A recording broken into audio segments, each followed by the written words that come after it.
శోభితతో పోలిస్తే సమంత జాతకమే బాగుంది, తన వల్లే అక్కినేని ఫ్యామిలీకి మంచి కలిసి వచ్చిందని వార్తలు వినిపిస్తున్నాయి. సో దాని గురించి మీరేమంటారు? అమ్మ, ఇక్కడ ఎవరిది మంచిది ఎవరిది చెడ్డది అనేటువంటిది కాదు. అందరి జాతకాలు మంచిగానే ఉంటాయి ఎప్పుడు కూడా. అందరి జాతకాలు బాగుంటాయి. వాళ్ళ వాళ్ళ వ్యక్తిగతమైనటువంటి విషయాలు ఏవో ఉంటాయి. అవి ఏవో చిన్న ఇబ్బందులు లేకుండా ప్రపంచంలో ఎవ్వరి జాతకము ఉండదు. పెద్దవాళ్ళ దగ్గర నుంచి చిన్న చిన్న పనులు చేసుకునేటువంటి వాళ్ళ వరకు కూడా ఎవరికి సంబంధించిన ఇది వాళ్ళకు ఉంటుంది. దీంట్లో ఇద్దరిని పోల్చడం ఎంత మాత్రము కరెక్ట్ కాదు. కాకపోతే ఆ ఇద్దరు ఒకరినే నాగ చైతన్యను ఇది చేసుకున్నారు కాబట్టి అడుగుతుండవచ్చును. కానీ దీంట్లో ఎట్టి పరిస్థితుల్లోనూ ఎవరిది వాళ్ళదే, ఒకరిది మంచిది ఒకరిది చెడ్డది అనడానికి ఉండదమ్మా. అనివార్య కారణాల వల్ల విడిపోవడం అనేది జరుగుతుంది, అంతేగాని అది వాళ్ళ వ్యక్తిగతమైన విషయాన్ని అంతే. రైట్. మరి నాగ చైతన్య గారి జాతకం ప్రకారంగా మళ్ళీ విడాకులు అయ్యే అవకాశం ఉందా, లేదంటే ఈసారి బాగానే సంసారం సాగుతుందా, ఇలాంటి ఏంటి? అమ్మ, మనం ఏం కోరుకోవాలి అంటే మామూలుగా లోకా సమస్త సుఖినో భవంతు అని ఎప్పుడు మాట్లాడినా ఏదైనా పాజిటివ్వే మాట్లాడాలి. ఏదైనా ఇద్దరు వివాహం చేసుకుంటున్నారు అన్నప్పుడు మనము వాళ్ళ యొక్క జీవితము అన్యోన్యముగా జీవితాంతము బాగుండాలి అనే ఆశీర్వచనం చేయాలి. ఒకరు గృహము కట్టుకున్నారు అంటే వాళ్ళ గృహంలో జీవితాంతము ఉండాలి అనే మనం ఆశీర్వచనం చేయాలి. పొద్దున్నే పడిపోవాలి ఇల్లు, ప్రయాణం చేసేటువంటి వాడు విమానంలో నాయన నీ ప్రయాణము దిగ్విజయముగా జయప్రదముగా జరుగుగాక అని చెప్పాలి. వెంటనే విమానం ఎక్కగానే కూలిపోవాలని ఎవరు చెప్పకూడదు, చెప్పరాదు, తప్పది, మహాపాపము, నేరము. అలాంటివి మాట్లాడరాదు. కనుక వీళ్ళు కూడా అన్యోన్యముగా ఇద్దరు సంతోషముగా జీవితం గడపాలి అనే మనం చెప్పాలి. అదే మా ఆశీర్వచనము. కేసీఆర్ తర్వాత కుటుంబంలో మళ్ళీ సీఎం అయ్యే అవకాశం ఉంటుందా, ఎవరికి ఉంది? ఉందమ్మా. కేసీఆర్కి మళ్ళీ ఇంకా ఏదో సీఎం అయ్యే అవకాశం లేదు, అయిపోయింది అని అనడానికి ఉండదు. ఆయన తర్వాత ఆయన కుటుంబంలో మళ్ళీ ఇంకెవరికైనా ఛాన్స్ ఉందా అంటే సందర్భము రాని తల్లి, ఆ పార్టీ పుంజుకోవటము వీళ్ళు కొంచెము వచ్చినప్పుడు ఏమిటి అనేటువంటివి వస్తాయి కదా. ఆ సందర్భము సమయము వచ్చినప్పుడు మనం ఏమిటి అని మాట్లాడితే కొంచెము ఔచిత్యముగా ఉంటుందని నా భావన తల్లి.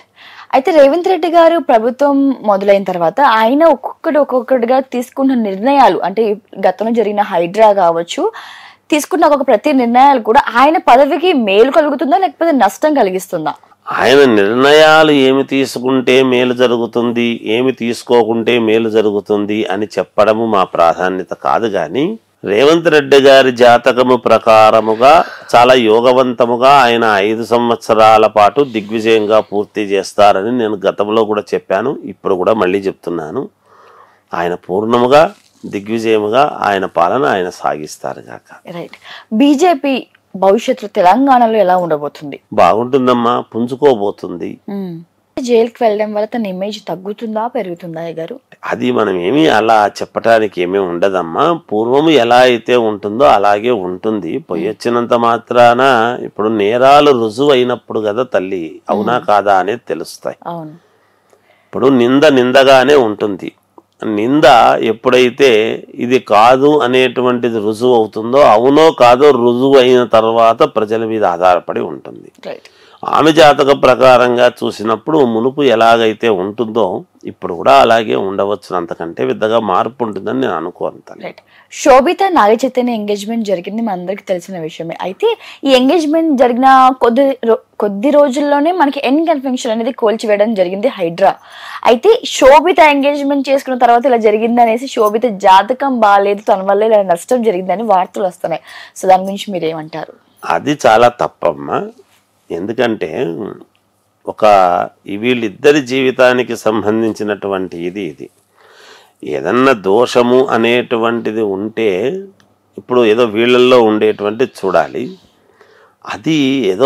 అది ఆయన ఏదో నాకు దీంట్లో పర్మిషన్ ఉంది అని ఒకవైపు ఆయన అన్నారు, పర్మిషన్ లేదు కాబట్టి కూల్చేశాము అనేటువంటి భావనతో ఉంటుంది. ఒక్క నాగార్జున గారిది మాత్రమే ఇలా కూల్చేసి మిగతాటివి ఏవి ప్రపంచంలో జరగకుండా ఉంటే ఆమె పాదం చెడ్డదను ఇంకోటను మాట్లాడవచ్చు. కానీ ఈ చెరువుల్లో కట్టిన ప్రతి వాళ్ళవి పోతున్నాయి కదా.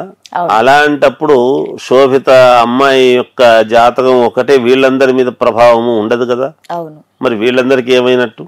అంటే వాళ్ళ ఇళ్లలో పెళ్లిళ్ళు కాలేదా? మొన్ననే పెళ్లిళ్ళు అయిన వాళ్ళు ఉంటారు, ఎంగేజ్మెంట్లు అయిన వాళ్ళు ఉంటారు. మరి వాళ్ళందరూ ఇప్పుడు మనది ఏదో తప్పు పెట్టుకొని వచ్చిన ఒక ఇంటి నుంచి వచ్చిన అమ్మాయిని అలా మాట్లాడడం ఎప్పుడూ సబబు కాదు. అది ఎంతవరకు కరెక్ట్ కాదు. ఒకటి కనుక అసలు వాళ్ళ జాతకంలో ఎటువంటి ఇబ్బంది లేదు, బాగుంటారు గాక బాగుండని గాక. సో శోభ ఇప్పుడు గత 4 days నుంచి ఒక హాట్ టాపిక్ ఏంటంటే Allu Arjun versus mega family war అనేది జరుగుతుంది. అయితే ఈ విమర్శల వల్ల, ట్రోల్స్ వల్ల అల్లు అర్జున్ కి సినిమా రంగంలో కానీ ఆ సినిమా భవిష్యత్తులో కానీ ఏమైనా ఎఫెక్ట్ అయ్యే అవకాశం కనిపిస్తుందా? అమ్మ ఎప్పుడైనా ఒకటి చెప్తాను చూడండి, ఎవరో ఒకరు చెట్టు నాటి నీళ్లు పొయ్యందే ఆ తీగ పైకి ప్రాకదు. అవును. అయితే ఇక్కడ ఎవరు ఏమిటి అనేటువంటిది ఎవరి ఆత్మవిమర్శ వాళ్ళు చేసుకోవాలి. అవును. ఇందులో ఏదో నష్టాలు ఉంటాయి, అవి ఉంటాయి, ఇవి ఉంటాయి అనటానికి లేదు. ఇప్పుడు కోట్ల రూపాయలు ఆధిపత్యం ఉండేటువంటి వాళ్లకు 2-3 సినిమాలు ఆడినంత మాత్రాన నష్టం ఏమిటి? ఏమిటి చెప్పండి? లేదు కదా. ఏముంటుందమ్మా నష్టం? ఉండదు. ఒకవేళ 3-4 సినిమాలు ఆడకపోవచ్చు. తర్వాత సినిమా బాగుంది అంటే ప్రేక్షకుల నిర్ణయాన్ని బట్టి ఉంటాయి, ఇవి చూస్తారు. ఏది ఏమైనా హీరోలు చేసేటువంటి వాళ్ళను రోల్ మోడల్గా తీసుకుని కొంతమంది అనుసరిస్తారు అనేటువంటిది ఉన్నది. వాటిని బట్టి హీరోలు ఎటువంటి నిర్ణయాలు తీసుకోవాలి, ఏమి తీసుకుంటే మేము ప్రజానీకానికి మేలు చేయగలిగిన వాళ్ళం అవుతాము అనేటువంటి భావన వాళ్ళల్లో ఉండి వాళ్ళు యాక్షన్ చేస్తే బాగుంటుంది. మేము చెప్పగలిగేది, మేమైనా నలుగురు మమ్మల్ని మెచ్చేటువంటి విధానముగా మా వృత్తిలో మేము ఉంటే బాగుంటుంది కదా. అది ఎవరు ఒకరికి చెప్పడమే కాదు, ఎవరైనా అది నీతులు పాటిస్తేనే తెలుస్తుంది. మా వ్యవహారంలో కూడా జ్యోతిష పండితులలో కూడా అడగని వాటికి చెప్పి నెత్తినేసుకొని అంతా పులుముకొని అలా కాదు. మనము ఇంకొకరికి ఆదర్శవంతముగా ఉండే విధముగా మన జీవితం ఉండాలి, అలాగే ఎదుటి వాళ్ళు కూడా ఉండాలని కోరుకోవాలి. ప్రభాస్ గారికి రీసెంట్ గా కల్కి పెద్ద హిట్ ఇచ్చింది. సో మరి రాబోయే రోజుల్లో కూడా హిట్స్ ఉన్నాయా, లేకపోతే ఎలా ఉండబోతుంది ఆయన జీవితం జాతక ప్రకారంగా? చాలా బాగుందమ్మా ప్రభాస్ గారికి, ఏం పర్వాలేదు, అద్భుతంగా ఉంది, మంచి ఇదే. ఇప్పుడు ఏదో వివాహాలు ఆలస్యమైనంత మాత్రాన ఇంకా కెరీర్ లేదు, జీవితమే లేదు అని అనుకోవాల్సిన పని లేదు. ఇవాళ వివాహము కాకుండానే మోడీ గారు ప్రధానమంత్రి అయ్యారు. వివాహము అనేటువంటి దాంతో కాదు కదా.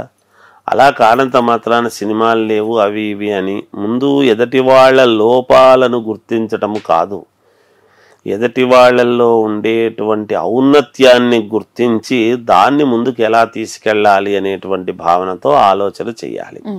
ప్రతి మనిషిలోనూ లోపాలు వెతుక్కుంటే ఉంటాయి. లోపాలు లేని వాళ్ళు ఎవరు ఉంటారు? ఎంతోమంది ఉంటారు. కానీ లోపాలను వెళ్ళబుచ్చడం మన అభిమతం కాదు. ఒకరినొకరు లోపాలు వెళ్ళబుచ్చుకుంటే సమాజం ముందుకు నడవదు. ఒక వ్యక్తిలో ఉండేటువంటి చిన్న ఏదో ఆలస్యమైన కారణం చేత మనము దాన్ని లోపముగా చూపించి ఆయన కెరీర్ లేదు అనడం అది ఎంత మాత్రము విశ్వసనీయమైనటువంటి మాట కాదు అని మా భావన.